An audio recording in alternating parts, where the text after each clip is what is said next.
పరలోకమందున్న తండ్రి, యేసు క్రీస్తు నామమున కృతజ్ఞతాస్తుతులు చెల్లిస్తా ఉన్నాం. మీ కుమారుడు ప్రభు యేసు క్రీస్తు మా కొరకై అర్పణగా బలిగా ఇచ్చినందుకు స్తోత్రం. మీ కుమారుడు కూడా ఇష్టపూర్వకంగా సెలవునెత్తుబడి మా పాప భారం అంతా కూడా ఇష్టపూర్వకంగా భరించినందుకు స్తోత్రం. తండ్రి, మరి ఈ సెలవు యొక్క సారాంశం ఏమిటో, ఎందుకు మేము స్తుతించాలో చూపించాలి, ఆ సెలవు యొక్క గొప్పతనం ఏమిటో ప్రభావాలు చూపించాలో వస్తుంది. ప్రతిదినము మీరు సెలవు వేయబడి ఉన్నారని మాట్లాడుకోవాలి. ఈ వాక్యం ద్వారా మాట్లాడండి ప్రభువా. నీతి యావత్ ఎలా నెరవేర్చుట తగినదని మీ మాట సెలవించారు. ఆ మాట ప్రకారంగా నా కార్యంతో నా నేర్చుకున్నాను. ఈ శిలువ గురించి మేమేం నేర్చుకోవాలి కనిపించవలసింది. యేసు నామమున ప్రార్థించి వేడుచున్నాం తండ్రి. దగ్గర వెళ్ళాడో కూర్చోన్నాడు. దగ్గరకు వస్తే మంచిది. కూర్చో తప్పే ఉంది. ఆడాడు చైర్లో ఉన్నవారు కాకుండా ఇక్కడ కూర్చోండి. జరగండి, జరగరా, మీకే చెప్పేది. జరగరా. గాలి కావాలా, ఫ్యాన్ కావాలా, లైట్ కావాలా, అన్నీ కావాలా, నిద్ర కూడా కావాలా. చైర్లో కూర్చునే వాళ్ళు నిద్రపోదనా అన్నారు. వచ్చేదే వారానికి ఒకసారి, అది కూడా మనం నిద్రపోతే ఎట్లా? సాతాను దేవుడి వాక్యం మనలో వినకుండా చేయడమే. సరే, మనము దేవుని వాక్యం ఆధారం చేసుకొని యేసుక్రీస్తు వారు ఎందుకు కొరకై సెలవు వేయబడ్డాడో ఆ 7 మాటల్లో ఉన్నటువంటి సారాంశాన్ని మనం చూస్తూ వచ్చాం. 7 మాటల్లో 7 విధాలుగా మరి ఆ వాక్యం మనం చూస్తూ వచ్చాం. ఇప్పుడు ఆయన సిలువ వేయబడింది ఎందుకు? మనము ఈ సిలువను మోయాలి. బైబిల్ గ్రంథంలో ఉంది, ప్రతిదినము నేను చనిపోతున్నా, నేను సిలువను ఎత్తుకుంటున్నానని అపోస్తలుడైన పౌలు కూడా చెప్పాడు.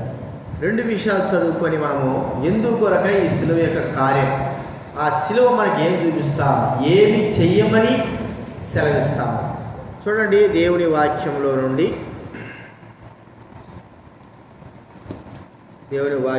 నుండి యోహాను సువార్త 19వ అధ్యాయం. యోహాను రాసిన సువార్త 19వ అధ్యాయం 17వ వచనం. 19:17.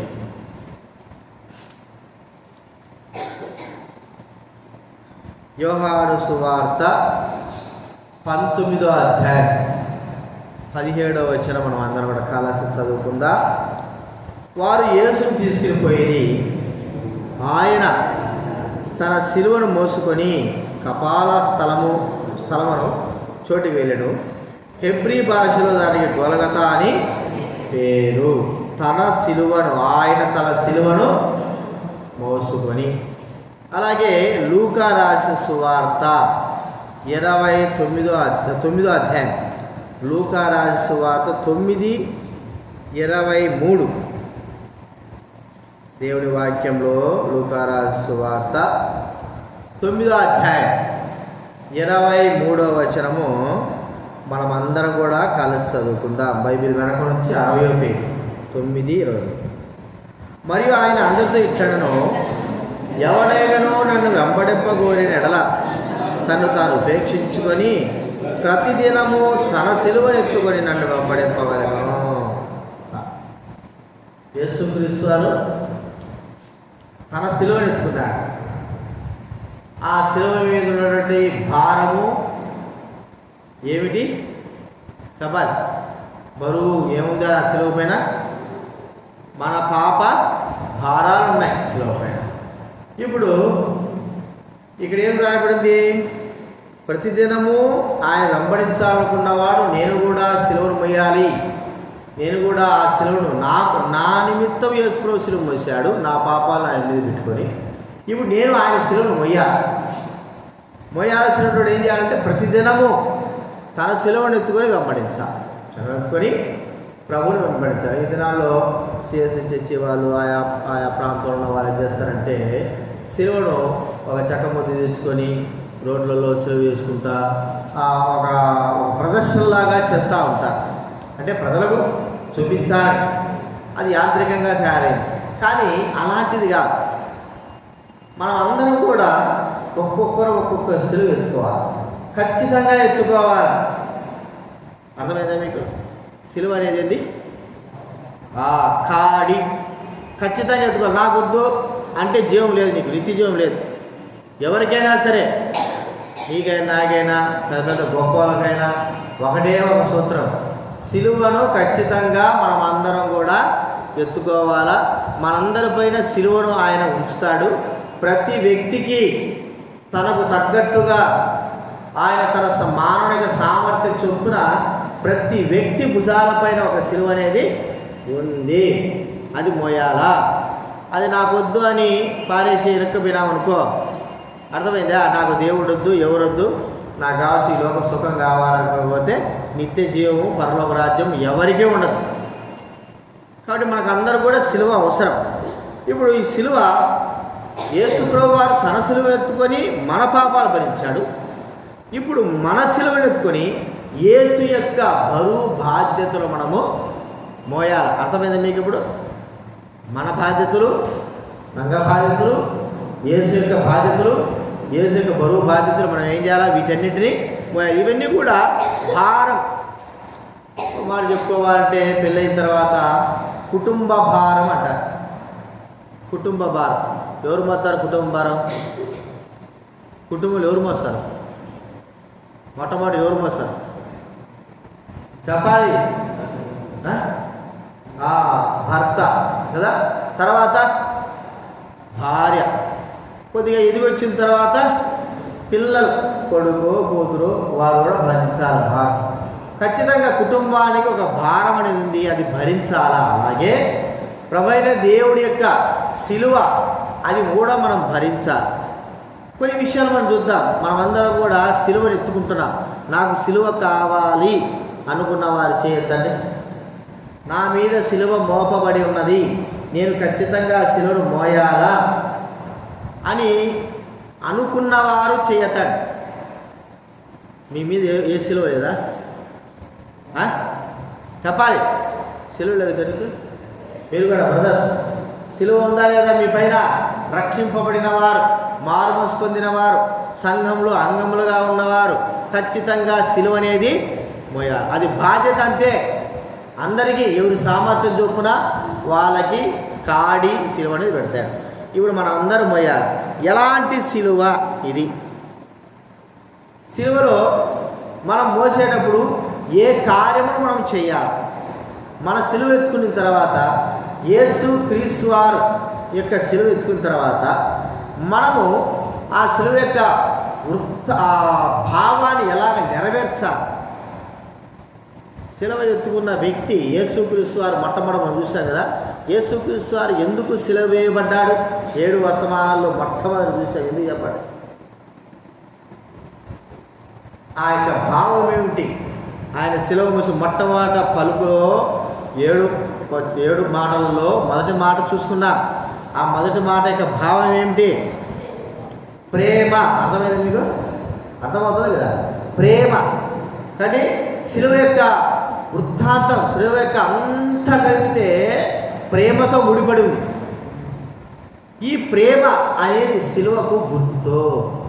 ప్రేమ అనేది సిలువకు గుర్తు. ఒక వ్యక్తి ఇతరులను ప్రేమిస్తున్నాడంటే ఎంత శ్రమైనా, ఎంత కష్టమైనా, ఎంత బాధ అయినా ఏం చేస్తాడు చెప్పండి? చేస్తాడు కదా. అది ఏంటి? కష్టము, సుఖ సౌఖ్యాలు కాదు, కష్టం అనుభవిస్తాడు. ఆ కష్టము దేనికి గుర్తుగా ఉందంటే సిలువకి గుర్తుగా ఉంది. శ్రమ, ఒక కాడి, అది మనం చూడాలి. ఇప్పుడు సిలువ ఎత్తుకున్న వ్యక్తి ప్రభు అన్నాడు, నేను నా సిలువ ఎత్తుకున్న తర్వాత అందరినీ కూడా నా వైపు ఆకర్షించాను. సిలువ అనేది ఆకర్షణీయమైనది. ఆకర్షణీయకు గుర్తు ఏంటి? లోక సంబంధంగా ఆకర్షణకు గుర్తు ఏంటి? మగవాళ్ళు ఆడవాళ్ళు ఆకర్షింపబడతారు. దాని గుర్తేంటి? ఏంటి? ఆడపిల్లలు మగపిల్లలు ఆకర్షింపబడుతుంది, దాని గుర్తేంటి?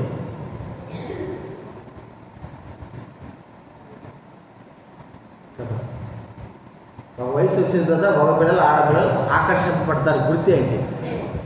ప్రేమ. ఏం అర్థం కాకుండా మాట్లాడతారే, ఏం అర్థం కాలేదా? ప్రేమను బట్టే మానవుడు ఆకర్షింపబడతాడు. అర్థమైందా? ఇది లోక సంబంధమైనటువంటి, భౌతిక సంబంధమైనటువంటి, శరీర సంబంధమైన ప్రేమను బట్టి ఒకరికొకరు ఆకర్షింపబడతారు. ఇప్పుడు యేసుక్రీస్తు వారు అన్నాడు, నేను సిలువను ఎత్తుకుంటే అందరిని నా దగ్గర నేను ఆకర్షిస్తాను. చూడండి, యోహాను సువార్త 12వ అధ్యాయం. యోహాను సువార్త 12వ అధ్యాయము 32వ వచనం చదవండి ఎవరైనా.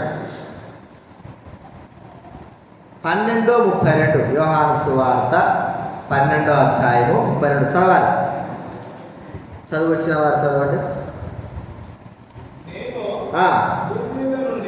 భూమి మీద నుండి పైకెత్తబడిన ఎడల అందరిని నా యొద్దకు ఆకర్షించుకొందునని చెప్పాను.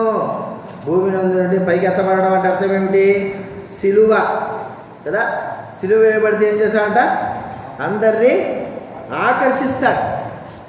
సిలువ వేయబడినప్పుడు ఆకర్షించడం ఏంటి? సిలువ ఎత్తబడిన తర్వాత ఆకర్షింపబడతారు. అరే ఏంటి, ఏదో ఒక వింత జరుగుతూ ఉంది అని ఒక ఏదైనా గొడవ జరుగుతుంది అనుకో, మనకు దారిలో పోతా ఉంటే ఏమవుతుంది? అందరు గుంపు కూడా ఉంటే ఆకర్షింపబడతారు. ఏదో జరుగుతుంది పోయి చూడాలా అని ఏముండదు, కానీ ఏదో చూడాలి. ఏదైనా ఒక 10 మంది 20 మంది 30 మంది గుంపు మాట్లాడుతున్నారు అనుకో, ఆకర్షింపబడతాం. ఇక్కడ ఏదో జరుగుతూ ఉంది అని దారి పోయి మనం కూడా ఏం చేస్తామో వెళ్తాం. మరి యేసుక్రీస్తు వారు సిలువ వేయబడ్డాడు గోల్గొతా పైన. ఆయన అన్నాడు, ఆ సిలువ నేను వేయబడితే అందరిని కూడా ఆకర్షిస్తాను. ఒక అయస్కాంతం చుట్టూ ఇనుప చిన్న ముక్కలు ఉన్నాయనుకోండి, ఇనుప ముక్కల మధ్య అయస్కాంతం పెడితే ఏది ఆకర్షింపబడుతుంది? ఇనుప ముక్కలు అవి చిన్నటి కానీ పెద్దటి కానీ ఈ అయస్కాంతం ఏం చేస్తుంది అంటే వాటికి ఆకర్షణ శక్తి ఉండదు. ఇనుప ముక్కలకి ఈ అయస్కాంతానికి ఆకర్షణ శక్తి ఉండబట్టి అన్నింటిని కూడా వాటి వైపు లాగేస్తాయి. ఇప్పుడు యేసుక్రీస్తు వారు కూడా శిలువ మీద ఉన్నప్పుడు అనేకుల హృదయాలను కూడా ఆయన మరి ఆకర్షించాడు. దాన్నే ప్రేమ అంటారు కదండి. ఈ ప్రేమ దైవికమైన ప్రేమ. ఈ దినాల్లో ఇలాంటి ప్రేమ మనుషులముగా మనము కోల్పోయినాం. ఎప్పుడైతే మనలో ఏం కనబడుతూ ఉంది? ద్వేషము, అసూయ, కక్షలు, లేకపోతే మనం చూస్తానే భయపడేటువంటి స్థితి, మనం చూస్తానే మన దగ్గర రాకోకుండా దూరంగా అసహించుకునేటువంటి స్థితి.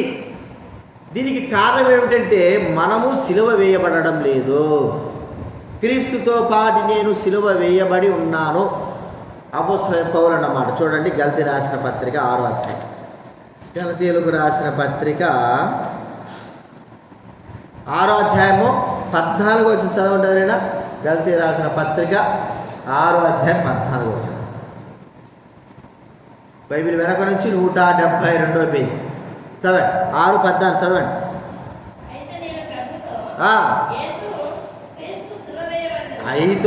అయితే నేను ప్రభు అయిన యేసు క్రీస్తు సిలువ యందు తప్ప మరి దేని యందును అతిశయించుట నాకు దూరమును గాక. దానివల్ల నాకు లోకముకు నేను సిలువ వేయబడి ఉన్నాము. లోకానికి నేను ఏమైబడి ఉన్నా అంటున్నాడు? సిలువ వేయబడి ఉన్నాను కదండి. కాబట్టి సిలువ వేయబడినటువంటి అనుభవము అపోస్తలుడైన పౌలు జీవితంలో మనం ఇక్కడ చూస్తూ ఉంటున్నాం. సిలువ వేయబడ్డాడు. అందుకే ఆ సిలువ వేయబడినటువంటి ప్రతి వ్యక్తి, క్రీస్తుతో పాటు సిలువ వేయబడిన ప్రతి వ్యక్తి అనేకమైన వారిని ఆకర్షిస్తాడు. ఇప్పటికి కూడా యేసుక్రీస్తు వారు సిలువ వేయబడినట్టుగానే మనం ఆయనను గుర్తిస్తున్నాం. ఇది నాన్న గుడ్ ఫ్రైడే, సిలువ వేయబడిన దినం. మరి అపోస్తలుడైన పౌలు ఏమంటాడు? 1 కొరింథీ రాసిన పత్రికలో 1వ అధ్యాయం 20 చూడండి, ఆడ సిలువ వేయబడిన క్రీస్తుని మేము ప్రకటించుచున్నాము. 2వ అధ్యాయము 2వ వచనం చదవంటారేనా? 1 కొరింథీ 2:2.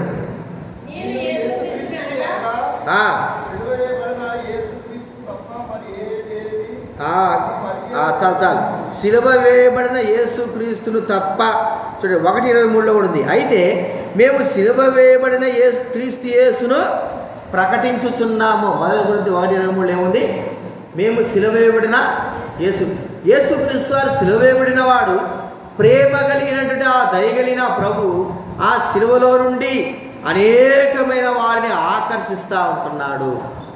ఆ సిలువలో ఆయన వెలుగుతూ ఉన్నాడు, సిలువలో ఆయన కరిగిపోతూ ఉన్నాడు. ఒక క్యాండిల్ కానీ ఒక దీపం కానీ మరి వెలుగుతూ అంతా కరిగిపోయినట్లుగా ఆ వెలుగుకి అనేకమైనటువంటి పురుగులు కానీ అన్నీ కూడా ఏమైపోతాయి చెప్పండి? ఆకర్షింపబడతాయి. వెలుగుకి ఏమవుతాయి చెప్పండి?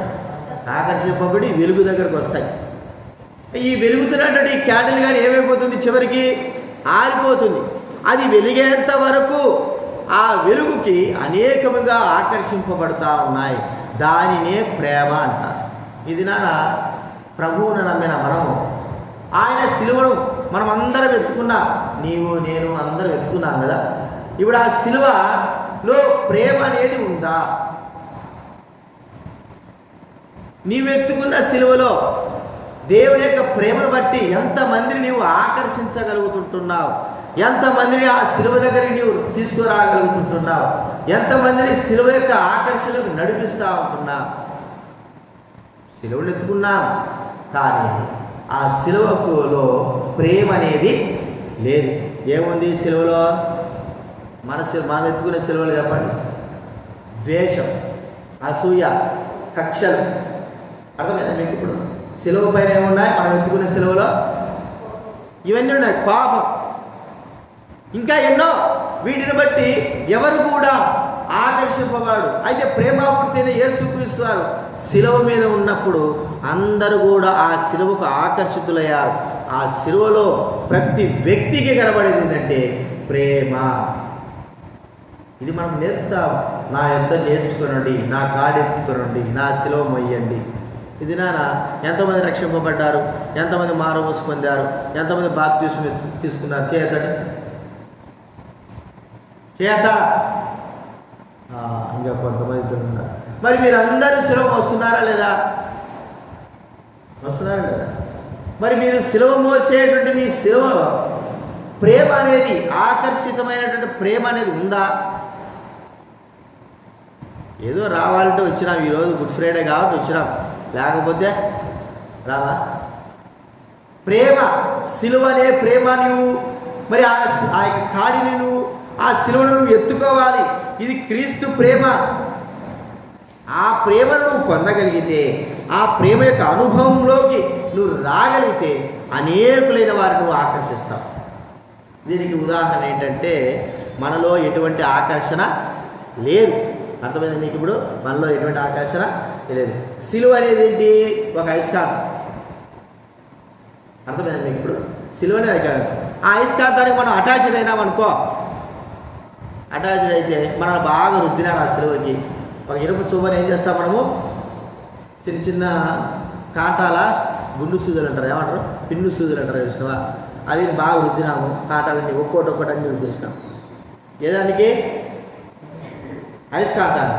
ఒక్కోటి సూది, గుండు సూది అంటే పెట్టండి. ఒక్కోటి ఏం చేస్తుంది? అతుక్కుంటుందా లేదా? అతుక్కుంటుందా లేదా? అతుకుతుంది. ఎందుకు? ఈ అయస్కాంతం యొక్క పవర్, ఆకర్షణీయమైన పవర్ ఏదంటే పోయింది? అవి అయస్కాంతం కావు, కానీ దీంట్లో ఉన్న శక్తి వాటికి పోవడం ద్వారా ఒకడికి పోతే ఇంకో దానికి పోతే ఇంకోదాన్ని. అంటే ఈ అతుకుడు అనేటువంటి మాట ఏం చూస్తున్నామంటే ప్రేమ. దేనికి రుద్దితే?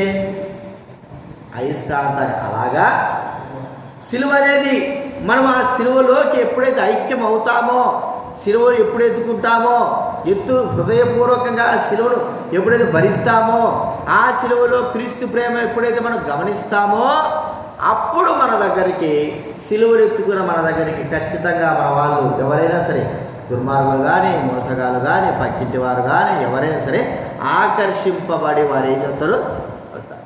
ప్రేమ యొక్క లక్షణాలు, క్రీస్తు శిలువ యొక్క ఆ ప్రేమ యొక్క లక్షణాలు మనలో ఉండగలిగితే అందరూ కూడా అలాంటి లేకపోతే ఎన్ని దినాలు నువ్వు శిలువ ఎత్తుకొని ఏం ఫలితమో, ఆ శిలువ మోసి ఏం ఫలితమో, ఆకర్షణ లేనిటువంటి ఆ శిలువ వల్ల ప్రయోజనం ఏమిటి?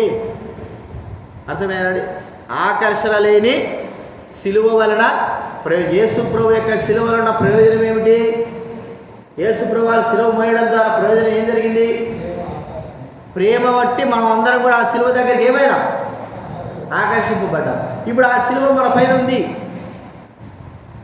ఆ శిలువను బట్టి మనం కూడా ఇతరులు కూడా ఆకర్షించే వారంగా ఉండాలి. ఒకసారి గుర్తించుకుందా, నా జీవితం ద్వారా ప్రేమ అనేటువంటిది ఆకర్షణీయమైన క్రీస్తు ప్రేమ లేకపోతే అంతా కూడా వ్యర్థమే, జీవితం అంతా కూడా వ్యర్థమే. బ్రతుకుతున్నామంటే బ్రతుకుతుంటున్నాము, అంతా కూడా శూన్యం. కాబట్టి మొట్టమొదటగా యేసుక్రీస్తు వారి సిలువను ఎత్తుకుని ఆ సిలువలో ఆయన ఆకర్షణీయంగా అనేకులు ఆకర్షించడానికి గల కారణం ఏమిటంటే ప్రేమ. ఈ ప్రేమ మనము కలిగి ఉండాలి. ఈ దినాల్లో అలాంటి ప్రేమను మనం ఎప్పుడు వాడే సాధారణమైన మాట ఏంది? వాళ్ళ ప్రేమ ఉండాలా, వీళ్ళ ప్రేమ ఉండాలా, వాళ్ళతో నీకేం పని, ఎవరితో నీకేం పని చెప్పు. నీవు ఉన్నావా ముందు చూసుకోకుండా ఎవడో కథ చూస్తాడు. నీవు ఆకర్షింపబడుతున్నావా? నీలో దైవికమైన ప్రేమ ఉందా? వ్యక్తిగతంగా మనము సిలువెత్తుకున్న మనలో దైవికమైన ప్రేమ ఉందా? ఎంతమంది ఆకర్షింపబడుతున్నా? ఎంతమంది ప్రభువును మరి మన ప్రేమ చేత, దేవుడి ప్రేమ చేత, మన మీద ఉన్నటువంటి శిలువ ప్రేమ చేత ఆకర్షితులుగా చేస్తుంటున్నా? ఒక్కరైనా సరే మనం ప్రభు దగ్గరికి తీసుకొస్తున్నామా? చెప్పండి. కొన్ని కుటుంబాల్లో పిల్లలు రారు, తల్లులు రారు, తండ్రులు రారు, ఒకరే వస్తారు. మన కుటుంబాలు అందరూ వస్తారు, మంచిదే. కానీ ఏదేమైనా సరే నీకున్నటువంటి ఆ శిలువ యొక్క ప్రేమ చేత ఒక్కరినైనా ఇద్దరినైనా ఆకర్షితుడుగా చేయాలా? అది మనం గుర్తుంచుకోవాలి. దేవుడు మనతో మాట్లాడేది అదే. నేను సిలువ వేయబడింది అనేకులు ఆకర్షించడానికి. ఇది నువ్వు కూడా సిలువ వేయబడి సిలువ మోస్తున్నావు, నా ప్రేమని సిలువ మోస్తున్నావు. ఈ ప్రేమని సిలువ దగ్గరికి అనేకులు ఆకర్షించడానికి మనమందరం కూడా శ్రమ పడాలా, మరి ఆ ప్రేమ కొరకై సిద్ధపడాలి. ఇది మొట్టమొదటి మనం చూస్తుంటున్నాం. ప్రభు తన సిలువను ఎత్తుకున్నాడు, ఆకర్షించాడు. ఇప్పుడు మనం సిలువను ఎత్తుకుని మనం కూడా ఏం చేయాలా? క్రీస్తు ప్రేమను బట్టి అనేకుల్ని ఆకర్షి. ఇది మొట్టమొదటి. రెండవదిగా చూడండి, గల్తీ రాసిన పత్రిక 6వ అధ్యాయం. గల్తీ రాసిన పత్రిక 6వ అధ్యాయం. 6వ అధ్యాయము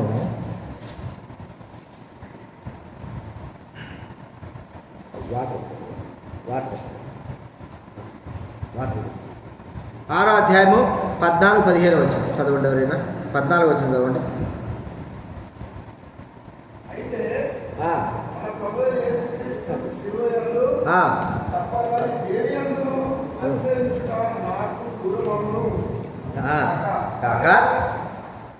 నాకు లోకమునకు నేనును సిలువ వేయబడి ఉన్నాము. ఇప్పుడు యేసుక్రీస్తు వారు సిలువ వేయబడ్డాడు కదా, యేసుక్రీస్తు వారు అంత శ్రమ అనుభవించాడు కదా, ఇంక మనం ఎందుకు అనుభవించాలా? మనకేం పని? రక్షణ పొందడానికి కొరకై ప్రభువైన యేసుక్రీస్తు వారు బాగా ఇక్కడ వినాలి. మనం రక్షణ పొందడానికి ప్రభువైన యేసుక్రీస్తు వారు శ్రమ బాధ అనుభవించేశాడు. ఆయన అనుభవించకపోతే, యేసుక్రీస్తు అనుభవించకపోతే మనకు విమోచన దొరకదు, రాదు. ఇప్పుడు మన యొక్క శిలువ యొక్క విషయం ఏమిటి అంటే, ఆయన కొరకై, మన కొరకై యేసుక్రీస్తు వారు ఎలాగైతే శ్రమ బాధ పొందాడో, మనము ఆయన కొరకై ఆయన శిలువను ఎత్తుకొని మనం కూడా శ్రమను బాధను ఏం చేయాలి చెప్పండి? అనుభవించాలా. శ్రమ అంటే, కష్టం అంటే అసలు ఇష్టమే లేదు చాలామంది. కొంతమంది సుఖాలు కలవడపడిపోతారు, కొంతమంది సౌఖ్యాలు కలవడపడతారు. అంటే మన శరీరాన్ని మనము ఎంత పెంచుకుంటామో చెప్పండి అట్లనే పెరుగుతుంది, అంతేనా? ఓ రోజు నేను మద్రాసు పోయినా. మద్రాసు పోతే అక్కడ మీటింగ్ జరుగుతుంది. మీటింగ్లో ఒక ఇంట్లో మాకు ఆతిథ్యం ఇచ్చారు. ఏసీ వేసాడు, చిన్న రూమే అది, మీ అంత రూమ్ ఉంటుంది. వాళ్ళ ఇల్లు కూడా అంతే ఉంటాయి. ఏసీ వేసాడు. మేము పడుకున్నాం. 1 రోజు 2 రోజులు 3 రోజులు పడుకున్నాం. ఈ శరీరం ఏమైపోయింది చెప్పండి? ఊరికి గంట సేపు కాదు కదా, రాత్రంతా పడుకోవాలా, శరీరం బాగా అలవాటు అయిపోయింది. దేనికి చెప్పండి? ఏసీకి, సుఖానికి. ఇక బయటకు వస్తే వేడి ఎక్కువైపోతుంది. ఇదేంద్రా ఇట్లా అయిపోయింది అంటే ఆ ఏసీలో ఉంటే బాగానే ఉంటుంది, సలహా ఉంటుంది. శరీరానికి ఏదంటే ఏది మనం అలవాటు చేస్తామో అది అడవేస్తారు. ఇప్పుడు బాగా కూడా మేము కూడా కష్టపడి పైకి వస్తాం. ఇప్పుడు దేవుడు కూడా నడిపిస్తున్నాడు. మా నాయన చాలా కష్టాలు పెట్టి, కానీ మా నాయన చచ్చిపోయాడు. మా నాయన ఒక ఉద్యోగం చేస్తూ ఉంటే మా అమ్మకు పెన్షన్ వచ్చింది. బాగా వినండి. ఇప్పుడు మా నాయన ఉద్యోగం చేసి రిటైర్ అయిన తర్వాత రాకమునుపు, పెన్షన్ మా నాయన చనిపోక మునుపు మా అమ్మ, మా చెల్లెలు, మా తమ్ముడు కష్టం చేసుకుని బతికేవారు. ఏ కష్టం అంటే పొలాల్లో కష్టం చేసి బతికేవాళ్ళు. అర్థమైందా మీకు? ఇప్పుడు రోజు పోతేనే కానీ మాకు గడవదు. అప్పటికే నేను సేవకు వచ్చేసాను. సేవకు వచ్చాను కాబట్టి నాకు అంత అనిపించలే. అయినా సేవలో కూడా ఈ పనులన్నీ ఉంటాయిలే, ఇవే. వాళ్ళ పొలాల్లో పని చేయాలి. వాళ్ళ యొక్క కనీసం డబ్బు మా నాయన ఉన్నాడు కానీ తను ఏం పట్టించుకోవాలి. చచ్చిపోయిందో అంటాడు. ఎప్పుడైతే మా నాయన చచ్చిపోయాడో బాగా మా అమ్మకి ఏమో వచ్చింది, పెన్షన్ వచ్చింది. మా నాయన చచ్చిపోతే ఎవరితో సార్ పెన్షన్ అమ్మకే వచ్చింది. ఇప్పుడు ఎప్పుడైతే పెన్షన్ వచ్చింది ఇంకా పని మానేసింది. బాగా గుర్తుపెట్టు, పని మానేసి ఒక పనిలే, ఏ పని చేయదు. మా చెల్లెలు కానీ మా అమ్మ కానీ మా తమ్ముడి పని చేస్తానండి. ఇప్పుడు వాళ్ళ యొక్క శరీరాలు ఎంత సుఖపడినాయంటే ఇప్పుడు వాళ్ళు పొలం పని చేయమన్నా ఒక క్షణం కూడా చేయలేరు, ఒక అర్ధగంట కూడా ఉండరు. అర్థమైంది మీకు? ఇప్పుడు దేనికి అలవాటు పడినారు? ఇప్పుడు సుఖానికి. డబ్బు వస్తుంది, పని చేయాలా, 20,000 వస్తుంది, కూర్చొని ఊరికి ఉచితంగా కూర్చొని వస్తుంది. తినేదానికే కదా. రోగం వస్తే గవర్నమెంట్ హాస్పిటల్ పరిగెత్తారు, అంతే కదా, కూర్చొని తినేదానికి. ఇప్పుడు మా అమ్మ పని ఏంటి? తినడం, పడుకోవడం, తినడం, ఏదో చిన్న చిన్న పని ఉంటే చూసుకోవడం, పడుకోవడం, అంతే. నా దగ్గరకు మనం వచ్చేది 2 వారాలు తిన్నది వస్తుంది, అదే పడుకోవడం, మళ్ళీ తినాలి, మళ్ళీ పని. ఏది మాని ఇది అసలు ఎట్లా చదువుతుంటే ఏం లేదు కదా సుఖానికి. ఇప్పుడు అన్నీ పోయినా అనుకో, కష్టం ఎట్లుంటా చెప్పండి? ఏం రాదు. ఇప్పుడు గడవాలంటే ఖచ్చితంగా పని చేసి తీరాలి. మన శరీరానికి మనం ఏం చేస్తున్నామో సుఖానికి అలవాటు చేస్తున్నాం. చూడండి, ఒక విశ్వాసి ఖచ్చితంగా సిలువ ఎత్తుకున్న తర్వాత సుఖాలకు అలవాటు పడకూడదు. కష్టము చేయాలి. ఏ కష్టము? భౌతిక సంబంధం. ఇది మీరు కష్టపడుతున్నారు, ఇది అవసరమే. మన తినేదాన్ని, తిండికి, కుటుంబానికి అవసరమే. ప్రభువు కొరకై, ప్రభు సేవ కొరకై మనం శ్రమ, బాధ, కష్టం అనుభవించి తీరాలి. నాకు వద్దులే అనుకోకూడదు. నాకు శ్రమ వద్దంటే శ్రమ వద్దు, బాధ అనుకుంటే యేసుక్రీస్తు నీ కొరకై శ్రమపడి, మన కొరకై శ్రమపడి చనిపోతే మనం సుఖాలు అనుభవిస్తే ఎట్లా? సిలువనెత్తుకున్న తర్వాత మనము కూడా శ్రమలను అనుభవించాలి. అందుకే అపోస్తులైన పౌలు ఎన్నుకున్న తర్వాత అపోస్తులైన పౌలు ఎలాగున్నాడంటే ఒక అధికారికంగా ఉన్నాడు.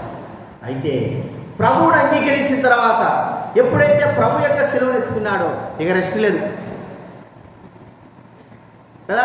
భౌతిక సంబంధంగా తనకు ఇట్లా డేరాలు కుట్టే పని చేసుకుంటున్నాడు, దేవుడి సేవ చేస్తున్నాడు, రాత్రి మూలు కష్టపడుతున్నాడు. తన శరీరాన్ని ఎంతగా అంటే కష్టాలతో, శ్రమలతో. ఎందుకంటే నా కొరకై యేసుక్రీస్తు అంత శ్రమ పొందాడు, నేను కూడా అంత శ్రమను పొందాలి. నా కొరకై యేసుక్రీస్తు అంత శ్రమ పొంది నేను కూడా. ఇప్పుడు మనకు అలా అంటే ఆలోచన ఉందా? చెప్పండి, ఉందా? నా కొరకై పొందాడు, నేను ఎందుకు పొందాలా? మనం కూడా మన పిల్లలకి ఏం నేర్పుతాము? మనం బాగా కష్టపడి, ఒరా నేను కష్టపడ్డాను, కష్టపడకూడదని వాడికి ఆస్తులు కానీ, డబ్బు కానీ ఏదో ఒకటి ఇచ్చి వాడిని కష్టపడుకోకుండా చేస్తాం. మనం ఆలోచిస్తాం, నేను కష్టపడినట్టు నా బిడ్డలైన వారు కష్టపడకూడదు. మరి దేవుడు అట్లా కాదు, నేను కష్టపడ్డాను, ఏం చేయాలి? నా కొరకై మీరు కూడా కష్టపడితేనే పరలోకం. ప్రభు కొరకై కష్టపడిన వాడు పరలోకంలోకి ప్రవేశించలేడు. బైబిల్ గ్రంథంలో ఉంది, అనేక శ్రమలను అనుభవించి. చూడండి, అపోస్తుల కార్యం 14:22 వచనం చదవండి. అపోస్తుల కార్యములు 14:22 చదవాలి.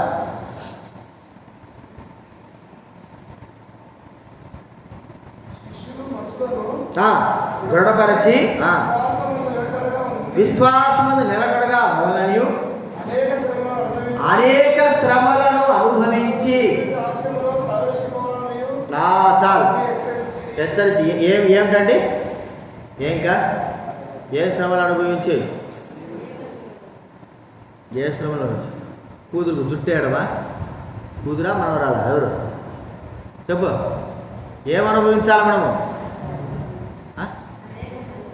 మైండ్ ఇక్కడ పెట్టండి ఏమనుభవించాలా చూడకు జుట్టేస్తవి అయిపోయా నీ మాట మర్చిపోదు ఏం చెప్పాలి చెప్పు నీకు ఇంత ముద్దుకుంటా అంటే నీకు అసలు ఏమి ఉదయం 4 గంటలు లేచి నిద్ర లేక ఎంతో వస్తే నువ్వు జుట్టేస్తావు అనేక శ్రమలను మనం ఏం చేయాలా అనుభవించాలి ఖచ్చితంగా మనం శ్రమలు అనుభవించాలి సుఖాలకు కాదు విన వారులరా ప్రభువు కొరకాయ ప్రభు సేవ కొరకాయ సువార్త కొరకాయ దేవుడి పని కొరకాయ ఎంత శ్రమ అయినా సరే ఎంత బాధ అయినా సరే మన కుటుంబం కొరకు మనం నడిచి ఎంతో శ్రమపడి మనము మరి సంపాదన కొరకై పిల్లల కొరకై శ్రమ పడుతున్నాం కదా అదే రీతిలో ప్రభువు కొరకై కూడా మనం శ్రమలు అందుకే పేతురు అంటాడు క్రీస్తు శరీరమందు శ్రమపడిన కనుక మొదటి పేతురు రాసిన పత్రిక 4వ అధ్యాయం మొదటి వచనం మొదటి పేతురు రాసిన పత్రిక 4వ అధ్యాయం మొదటి వచనం చదవంటారేనా చదవాలి మొదటి పేతురు రాసిన పత్రిక 4 బైబిల్ వెనక నుంచి 216 క్రీస్తు శరీరమందు శ్రమపడెను కనుక ఏ మనసు ఆయుధం ధరించుకోవాలంటాడండి ఏది ధరించుకోవాలి శ్రమ అనేటువంటి మనస్సును ఆయుధంగా ధరించుకోవాలి కాబట్టి ప్రియమైన వాళ్ళరా క్రీస్తు కొరకై శ్రమను అనుభవిస్తున్నామా క్రీస్తు కొరకై బాధలు అనుభవిస్తున్నామా క్రీస్తు కొరకై మరి దుఃఖ బాధలు వేదన అనుభవిస్తున్నామా ఎందుకు అనుభవించాలి ఏమిటి అనుభవించాల్సిన అవసరం ఏముంది మన కొరకే యేసుక్రీస్తు భరించాడండి కాబట్టి మనం అనుభవించాలి మనం అనుభవించాల్సిందే ఆ శ్రమ కష్టం ప్రభువా నేను నీ కొరకై ఈ శ్రమ కష్టం అనుభవించడానికి సిద్ధంగా ఉన్నాను ఈ బాధ అనుభవించ సిద్ధంగా ఉన్నాను నా కుటుంబం కొరకు నేను ఎలాగైతే శ్రమను అనుభవించడానికి సిద్ధంగా ఉన్నానో నీ కొరకై కూడా నేను శ్రమను అనుభవించడానికి సిద్ధంగా ఉన్నాను ప్రభువా అని మనం తీర్మానం చేసుకోవాలి కాబట్టి శ్రమలకు కష్టాలకి బాధలకి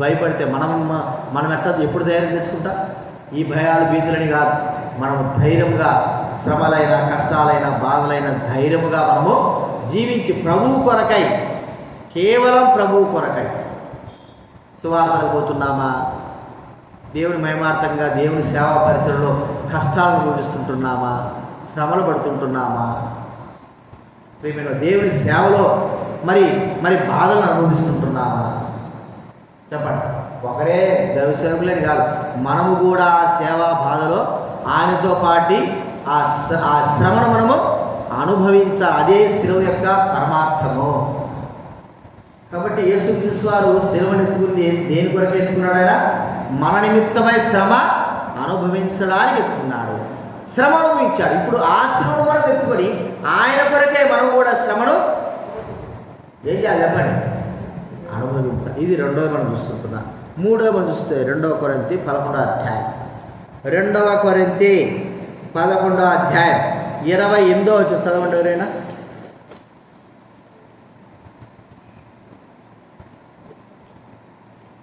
2 కొరింథీ 11వ అధ్యాయం 28 చదవండి సిస్టర్స్ చదవండి ఎవరైనా వెనకలు ఉన్నవారు 2 కొరింథీ 11వ అధ్యాయము 28వ వచనం 2 కొరింథీ ఒకటి కాదు ఇవిను గాక సంఘములన్నింటిని గూర్చిన చింతయు గలదు ఈ భారము దినదినమును నాకు కలుగుతున్న సంఘాలన్నింటిని గురించిన చింత వేదన భారము శ్రమ సిలువ అంటేనే ఏంటండి భారం బరువు యేసుప్రభువు వారికి వేసినటువంటి సిలువ మరి 70-80 కిలోలు కలిగినట్టు ఇంకా అత్యధికమైనటువంటి ఆ యొక్క మొద్దు అది ఆయన తన భుజాలపైన పెట్టుకొని యెరూషలేము మొదలుకొని కలవరికొండ వరకు 2 కిలోమీటర్లు 3 కిలోమీటర్ల వరకు ఆయన నడుచుకుంటూ వెళ్ళాల్సిన పరిస్థితి ఎన్నో శ్రమలు ఎంతో మరి ఆ కొండ ఎక్కాల ఎంత బరువు భరించాడండి ఎవరి కొరకు ఇదంతా మన కొరకే. మన కొరకంటే ఒక మాట చెప్పుకోవాలంటే మనందరినీ ఆయన సంఘముగా శరీరముగా చేయడానికి కొరకై మన కొరకే ఆయన ఈ యొక్క ఆ భారాన్ని భరించాడు, మన కొరకే భరించాడు. ఒక మాట ఉంది, సంఘమును ఆయన శరీరమునకు, ఆయన శరీరం కొరకే ఆయన ఏం చేశాడు? బాట్లు పడ్డాడు, శ్రమను అనుభవించాడు, రక్తమును కార్చాడు, మరణం అనుభవించాడు. చూడండి భారం, ఆ భారాన్ని బట్టి ఆయన ఇంత కార్యం చేశాడు. మనందరం కూడా సంఘంగా ఒక కుటుంబంగా చేయబడడానికి. ఇప్పుడు సంఘం కొరకై సంఘం యొక్క భారము బాధ్యతలు మనము కూడా భరించగలుగుతున్నామా? కుటుంబంలో పిల్లలు చిన్నపిల్లలు కాబట్టి వారు బరువు బాధ్యతలు భరించారు కాబట్టి వారు మనం వదిలిపెడతారు. అదే 20 సంవత్సరాలు, మరి 10 సంవత్సరాలు, 20 సంవత్సరాలు వచ్చినప్పుడు కూడా కుటుంబ భారము బాధ్యతలు వహించుకోకుండా ఉంటే తల్లిదండ్రులు ఏమంటారు పిల్లల్ని? చెప్పండి, మీరేమంటారు మీ పిల్లల్ని? ఇంకా వీడికి బరువు బాధ్యతలు తెలియలేదా? బరువు బాధ్యతలు తెలియాలంటే ఏం చేయాలా? ఏం చేయాలి చెప్పండి? ఏం జోసఫన్నా జాస్పర్? బరువు బాధ్యతలు తెలియాలంటే కొడుకు కూతురికి ఏం చేయాలి? 20 సంవత్సరాలు వచ్చినాయనుకో, బరువు బాధ్యతలు లేకుండా గులాయి తిరుగుతున్నారు, ఏం చేయాలి అప్పుడు? కష్టపెట్టాలా? మీకు బరువు బాధ్యతలు చేయాలంటే మీ తల్లిదండ్రులు ఏం చేశారు? చెప్పరా? ఏం బరువు బాధ్యతలు అంటే ఏం చేయాలా? మీ నాయన మీ అమ్మ ఏం చేశాను నీకు? ఏది గట్టి చెప్పండి, చెప్పాలి, మీరు చెప్పాలి. ఏం చెయ్యాలా? ఏదో ఎవరో చెప్పారే, పెళ్ళి చేయాలా. అర్థమైందా? మాట వినకపోతే ఏం చేయాలా? పెళ్ళి చేస్తే దాంతా చెక్క కుదిరి ఏమవుతాడు? వాడి పక్కన పెట్టేయాలా. పెళ్ళి చేసి ఏం చేయాలి చెప్పండి? పక్కన పెట్టేస్తే అప్పుడు తెలుస్తుంది అయ్యగారి కథ, బరువు బాధ్యతలు అనేది. అది అర్థమైన మాట. ఇప్పుడు మనకు కూడా ఏం చేయాలి? దేవుడు పెళ్ళి చేయాలి. ఎవరితో పెళ్ళి చేయాలి? ప్రభువైన యేసుక్రీస్తు వారితో. ఆయనతో ఐక్యమైతే మనకు కూడా, అంటే ఆయనతో మనం ఎప్పుడైతే నిలిచి ఉంటామో, ఆయనతో ఐక్యమై మనం జీవిస్తామో, అప్పుడు మనకు బరువు బాధ్యతల యొక్క విలువ తెలుస్తుంది. సంఘంలో రక్షింపబడతారు కొంతమంది, అసలు బరువు బాధ్యతలే ఉండవు, ఏదో వస్తున్నాం పోతున్నాం, పిల్లల కంటే అభిమానంగా ఉంటారు. ఏవైనా సంఘం యొక్క బాధ్యత నేను వహించాలా, కుటుంబం యొక్క బాధ్యతలు నా బాధ్యత ఏముందో నేను చూసుకోవాలా, ఏం చేయాలని కూడా ఉండదు. వస్తాంటారు, నాకెందుకులే అనుకుంటారు. రేపిన వారులారా, యేసుక్రీస్తు వారు సిలువ వేయబడింది మనందరి యొక్క బాధ్యతలు వహించి ఆయన సిలువ వేయబడ్డాడు. ఇప్పుడు మనం కూడా ఆయన సిలువనెత్తుబడి ఆయన బరువు బాధ్యతలో కొంతైనా సరే మనం ఏం చేయాలి? అంత మోయగలమా? మోయలేం. మనకు తగ్గ మనం ఏం చేయాలని ఆ బాధ్యతలు మనము, కాడి ఎద్దులు ఉన్నాయనుకోండి, ఎద్దులు చిన్నగా ఉన్నాయనుకోండి, కోడెదూడలు ఉన్నాయనుకోండి, వాటికి కాడి అలవాటు చేసిన తర్వాత వాటికి తగ్గ బరువు వేస్తారు. అంతేనా? ఒకటేసారి పెద్దగా వేసేస్తారా బండ్ల పైన? అర్థమైందండి. ఇప్పుడు ఒక 20 మూటలు 20 మూటలు వేస్తారు చిన్న కోడె ఎద్దులకి. అనుభవం కలిగి ఉంటాయి, 20 సంవత్సరాలు 30 సంవత్సరాలు అనుభవం కలిగిన ఎద్దులు ఉంటాయి. వాటిపైన 20 మూటలు వేస్తారా? 10 మూటలు వేస్తారా? చెప్పండి. ఆ బండి నిండా వేసి కడతారు. అయినా బండి నిండా వేసేంత మాత్రాన అవి తొనగవు వనకవు, అవి లాక్కుంటే వెళ్ళిపోతాయి. ఎందుకంటే అనుభవం ఉంది. అనుభవం లేని వాటిపైన 10 మూటలు 15 మూటలు వేసి వాటిని నడిపిస్తారు. అంటే బరువు బాధ్యత తెలుసుకోవడాన్ని నేర్పిస్తారు.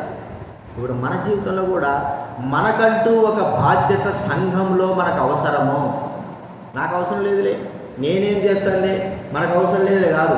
మనం ఇక్కడ ఉన్నంత వరకు, మిస్పాలో మన జీవితం గడిచేంత వరకు మన సంఘం యొక్క బాధ్యతల్లో మనం కూడా ఒకరిగా ఉంటాం. అది మనం గుర్తించుకోవాలి. ఏ బరువు బాధ్యత లేకపోతే, కుటుంబం బాధ్యత లేకపోతే ఒంటరి వాడిగా అయిపోతారు. లేకపోతే ఒక ఒంటరి పక్షిలాగా జీవిస్తారు, లేకపోతే దూరమైన వ్యక్తిగా మనం జీవిస్తాం.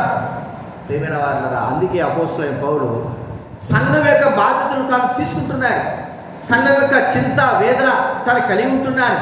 సంఘానికి ఒకవేళ ఒక దైవసేవకుడిని కాదు, లేదా సంఘ పెద్దలేం కాదు, లేకపోతే ఒక బాధ్యత కలిగిన వారంగా విశ్వాసం మనం అందరం కూడా ఒక్కొక్క బాధ్యతను మనం నిర్వర్తిస్తేనే కానీ, భుజాల మీద పెట్టుకుంటేనే కానీ మన యొక్క సంఘము ముందుకు కొనసాగదు. అంతేనండి. లేకపోతే ఒక్కరే చేసుకోపోతారా?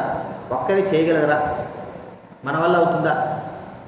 నలుగురు కుటుంబంలో నలుగురు ఉంటేనే కుటుంబ బాధ్యత ఆ నలుగురు పోషించుకోలేక తెగమగ పడతాంటాం.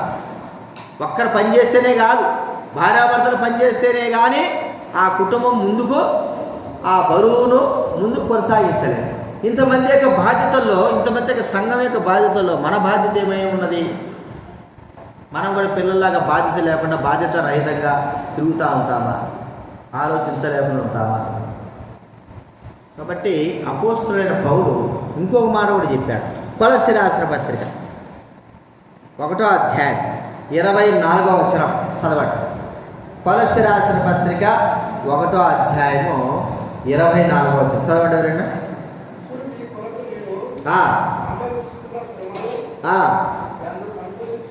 సంతోషించుచు శరీరము కొరకు క్రీస్తు పడిన పాటలలో పొదువైన వాటి యందు నా వంతు సంపూర్ణము చేయుచున్నాను. నా వంతు పొదువైన వాటి యందు నా వంతు నేనేం చేయాలా? సంపూర్ణము చేయాలి. నా బాధ్యత, నా బరువు. ఇది శ్రమ, సిలువకు గుర్తుగా ఉంది. మనము సిలువ లేకోకుండా, శ్రమ లేకోకుండా, బాధ్యత లేకోకుండా సంఘములో మనం జీవించే జీవితము దేనికి పనికిరాదు. ఎలాంటి వారంగా మనం చేపడతామంటే, బిడ్డ పుట్టాడు కానీ ఎదుగుదల లేదు, మరి మాటలు లేవు. ఆ వ్యక్తి ఎంత మరి తల్లిదండ్రులను బాధ పెట్టేవాడుగా ఉంటాడు. మాకు తెలిసిన ఒక దైవసేవకుడు ఉన్నాడు, కొడుకు పుట్టాడు. ఇది 2004లో కదా. కొడుకు పుట్టాడు, ఎంత తెల్లగా పుట్టాడంటే చక్కటి మార్పు. ఒక 6-7 నెలలకి మార్పు వచ్చేసింది. ఆ పిల్లవాళ్ళు మార్పు వచ్చేసింది. తల్లిదండ్రులు కడుక్కున్నారు, పోయి డాక్టర్ గారు చూపిస్తే ఎంత చూపించినా ఫలితం లేదు. ఇక ఈ పిల్లవాడు బాగుపడమ్మా, అంగవైకల్యం, మాటలు ఉండవు, చూపు ఉండదు, శరీరం ఏమవుతుంది, శరీరము కొద్ది పెరుగుతూ ఉంటుంది కానీ మాట ఉండదు, చూపు ఉండదు, చేతులు కాళ్ళు అసలుకే పని చేయవు, పడుకొనే ఉంటాడు. 13 సంవత్సరాలు బతికినాడు. ఆ 13 సంవత్సరాలు తల్లికి కానీ తండ్రికి కానీ ఎంత వేదన. కాబట్టి వాడిని చంపుకోలేక, వాడిని చూసుకోలేక, ఎక్కడికి పోలేక, ఎక్కడికి పోయినా కూడా ఒక ఏదో విధ ఒక పర్వతం ఎత్తుకున్నట్టుగా వాడిని ఎత్తుకొని పోవాలి. సొంత కారులు సొంత ఉంటే ఏమో దాంట్లో వేసుకొని వెళ్ళిపోవచ్చు. బస్సు లెక్క దిగాలి. ఎంత వేదన అనుభవించారంటే తర్వాత చనిపోయాడు. అంటే వాడు బ్రతికి ఉన్నాడు కానీ కుటుంబంకి అంతటికి ఏమై ఉన్నాడు? భారమై ఉన్నాడు, బాధ్యతగా ఉండలేవాడు. ఈ దినానికైతే వాడికి ఖచ్చితంగా 18-20 సంవత్సరాలు వచ్చాయి. బాధ్యత ఏమి ఉండలేవాడు, భారమై ఉన్నాడు, చివరికి చనిపోయినాడు. ఇదేనా మన యొక్క స్థితిగతి? మనం గుర్తించుకోవాలి. సంఘానికి మనం ఏం కావాలా? భారం కావాలన్నా, బాధ్యత కావాలన్నా? జాస్తి భారంగా ఉండాలా, బాధ్యతగా ఉండాలా? సంఘానికి బాధ్యతగా ఉండాలా, భారంగా ఉండకూడదు. ఆ బాధ్యతలు, ఆ బరువు బాధ్యతలు మన పైన మోసం. ఇది 3వది మనం చూస్తూ ఉంటున్నాం. చివరిగా ఒక మాట చూసుకొని ముగించుకుందాం. మత్తయి సువార్త 11వ అధ్యాయం 29వ వచనం. మత్తయి రాసిన సువార్త 11వ అధ్యాయం 29వ వచనం.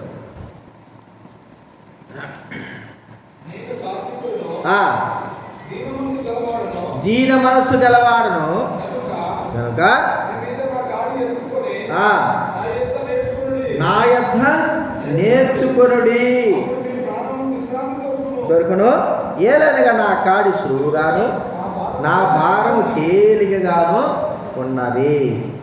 మీ మీద నా కాడి ఎత్తుకొని నా యొద్ద నేర్చుకొనుడి. మనమందరం కూడా సిలువనెత్తుకొని, ఎవరైతే సిలువనెత్తుకొని ఆయన వెంబడించాలనుకున్న వారందరూ కూడా సిలువను ఎత్తుకోవాలి. సిలువను ఎత్తుకోవడమే కాదు, ఆయనను వెంబడిస్తూ మనం ఏం చేయాలి చెప్పండి?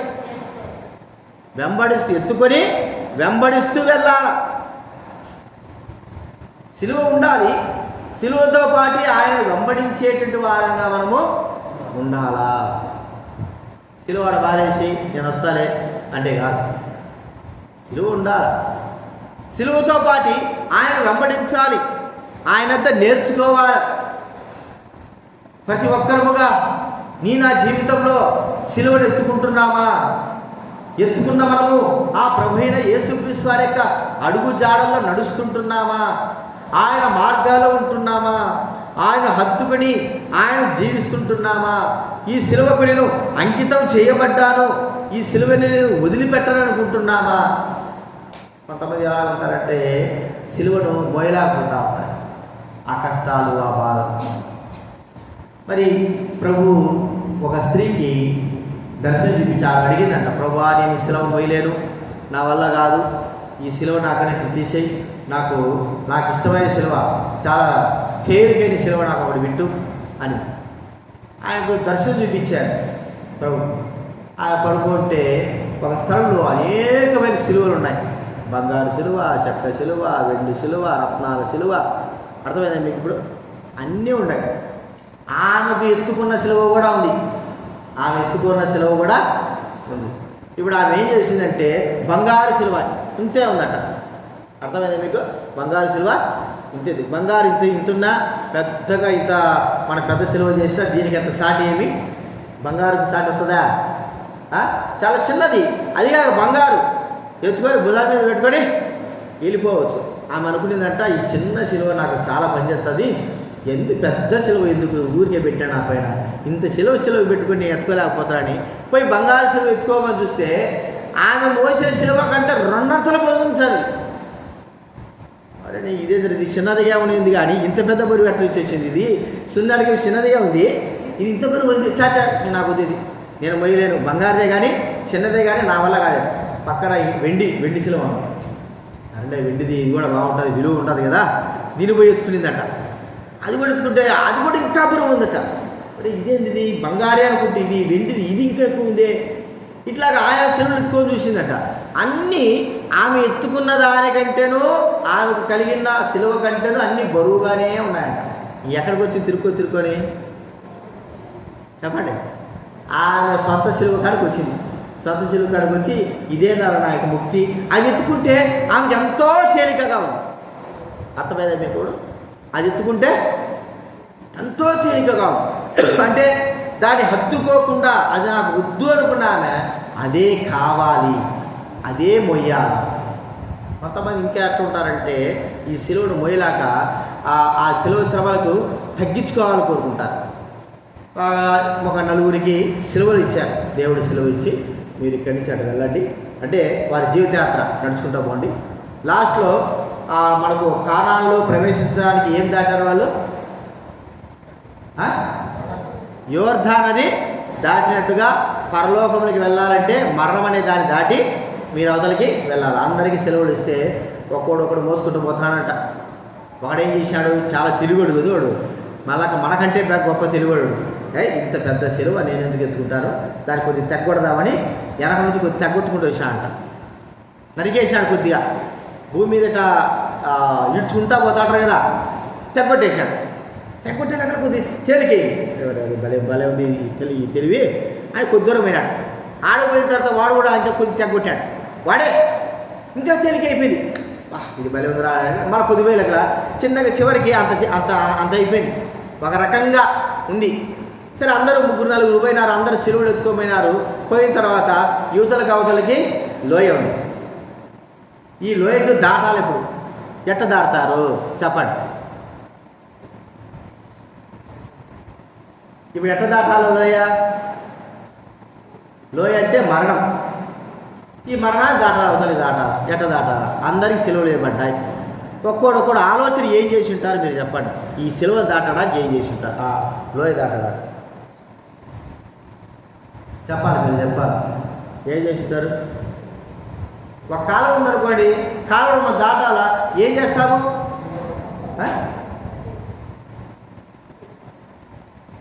కాలం ఉందంటే కాలు దాటడానికి ఏం చేస్తాం? ఒక రాడ్డో లేకపోతే ఇనప స్తంభమో కదా, కరెంటు స్తంభం ఏం చేస్తాం చెప్పండి? అడ్డం వేసేస్తాం. వేసిన తర్వాత అవతలికి ఇది దాటాం. వీళ్ళకి సెలవు ఇచ్చింది ఎందుకు? ఈ మరణపు లోయ దాటడానికి ఇచ్చాడు. వీళ్ళు ముగ్గురు ఏం చేశారంటే అయితే సిలువ అట్ట వేయగానే యువతల నుంచి అవతలికి ఏమైపోయింది? సిలువ అవతల నుంచి యువతలకి సిలువలో పడిపోయింది. ఈ సిలువ మీద ఏం చేశాడు? నిచ్చెల్లాగా నడుచుకుంటూ వెళ్ళిపోయాడు. ఒకడు వేసాడు వెళ్ళిపోయాడు, ఇంకోటి వేసాడు వెళ్ళిపోయాడు, ఇంకోటి వేసాడు వెళ్ళిపోయాడు. వీడు తెలివేంటోడు ఉన్నాడు కదా, ఏం చేసేవాడు? తెలివేంటోడు ఏం చేశాడు చెప్పాడు? తెలివేంటోడు ఏం చేశాడు? వాడి సిలువని ఏం చేశాడు? తెగ్గొట్టుకుంటూ వచ్చాడు. చివరికి అది సిలువ ఆ లోయలో వేస్తుంటే పట్టడంలో అది చిన్నదైపోతా ఉంది. సిలువ కింద లోయ పడిపోతా ఉంది. వరే వీరికి ఇచ్చింది ఈ సిలువ యుద్ధం దాటడానికి. నా అతి తెలివితే నేను ఏం చేశాను? దాన్ని తెగ్గొట్టుకున్నాను. వాడు అక్కడే ఉన్నాడు. అర్థమైందా మీకు? ఇప్పుడు సిలువ అనేది మనం ఏం చేసి తెగ్గొట్టుకోవడానికి లేకపోతే తీసివేసేదానికి కాదు. సిలువ మోసేదానికి దేనికి? మరణాలంటే పరలోకం పోవడానికి ఇది సిలువ మార్గం. మరణం దాటాలంటే అర్థమేంటి? అటువైపు పరలోకం ఉంది, ఇటువైపు భూలోకం ఉంది మన మరణం. ఇప్పుడు అవతల దాటాలంటే ఈ సిలువ అడ్డంగా వేసుకుంటేనే పోతాం. ఆ వేసుకున్న సిలువ దేని గుర్తు? వేసుకున్న సిలువ దేని గుర్తు? మనకి ఇవ్వబడే సిలువ దేని గుర్తు? పరలోకమే. పరలోకం పోవాలంటే సిలువ అటువైపు వేయాలి. మనకి ఇవ్వబడిన సిలువ ఆ లోయలో వేస్తేనే దాటి వెళ్తాం. ఆ సిలువ దేనికి గుర్తు?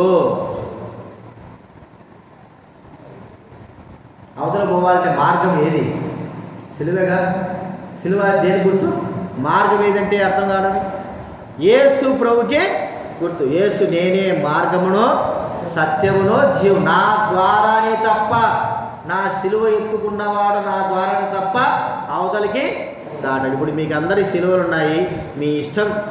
ఆ పరలోక రాజ్యం పోవాలంటే ఎక్కడి సిలువ మీరు అర్థం చేస్తారో, తెక్కొట్టుకుంటారో, లేక అక్కడ మారేస్తారో, మీరు ఏం చేసుకుంటారో ఇక మీ ఇష్టం. యేసు ప్రభు మీకు అందరికీ మనకందరికి సిలువ ఇచ్చాడు. ప్రతి ఒక్కరు పరలోకం పోవాలంటే శ్రమ అనుభవించాలి. పరలోకం పోవాలంటే ఈ యొక్క సిలువ ద్వారా అనేకమైన ఆకర్షించాలి. పరలోకం పోవాలంటే ఈ సిలువ యొక్క శ్రమలో మనం నిలిచి ఉండాలి.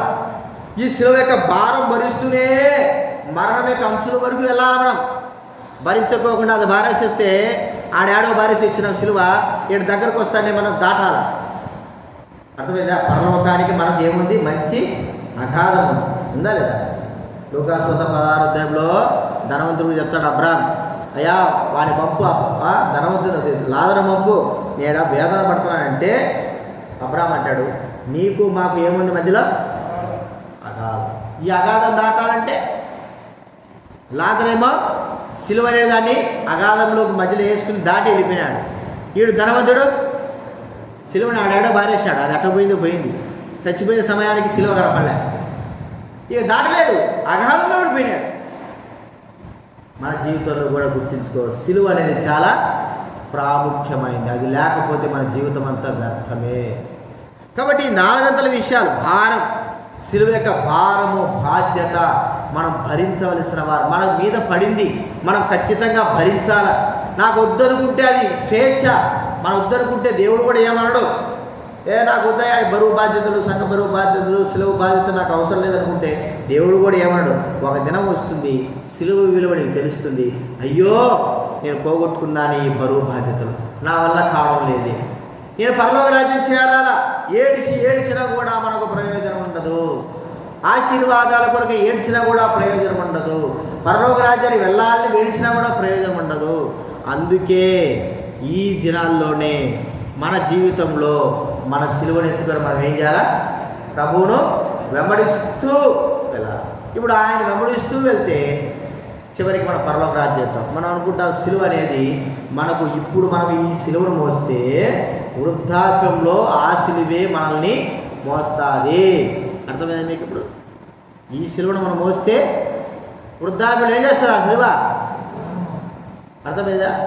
ఎట్లాగా? సిలువ ఒక ఆయన అంటాడు, సిలువ మన వృద్ధాప్యం వచ్చేదాకా మన చేతికి ఇప్పుడు నా కాలు ఎదిగింది, నీ చేయి కన్నా పెట్టుకుని ఏం చేస్తున్నాను? మెట్లెక్కాల్సి వస్తా. ఇప్పుడు నేను యవనస్తుని కదా అంటే ఈ కర్ర సాయంతోనే నేను ఎక్కాలి. ఏదైనా సరే నడవాలన్నా, బస్సు ఎక్కాలన్నా కర్ర సాయంతో నేను చేయాలి. వృద్ధాపంలో సిలువను ఎత్తుకొని నువ్వు ప్రభుని వెంబడించిన దినాలన్నీ కూడా గుర్తించుకొని చివరికి యేసు ప్రభు వారు వృద్ధాపంలో పడిపోకుండా మన చేతి కర్రగా ఆయన అయి మనల్ని ఆదుకుంటాడు. మనం ఎత్తుకున్న సిలువ చివరికి మన జీవితం చివరి అంచులకు వస్తే ఏమైపోతుంది? ఆ సిలువ చేతి కర్రగా అంటే ఆధారంగా, మనకు ఆధారంగా అవుతారు. ఈ విషయాలు జ్ఞాపకం పెట్టుకుందాం. మనము సిలువ యొక్క రహస్యం అది ఇంకా ఎన్నో మనం చెప్పుకోవచ్చు. ఆ సిలువ రహస్యాల్లో సిలువను మనం అందరం ఎత్తుకోవాలి, ఒకరితో కాదు. ఇది చూపుడికి లేకపోతే ఏదో సినిమాలు తీసినట్టుగా యాక్టింగ్ కాదు, నిజ జీవితం. యాక్టింగ్ చేసేది వేరు, నిజ జీవితంలో ఉండేది కూడా వేరు. కాబట్టి గుర్తించుకొని ఆ సిలువను మనం అందరూ ఎత్తుకొని హృదయపూర్వకంగా ప్రభువుని వెంబడిస్తూ ముందుకు కొనసాగుదాం. ప్రార్థన చేసుకుందాం.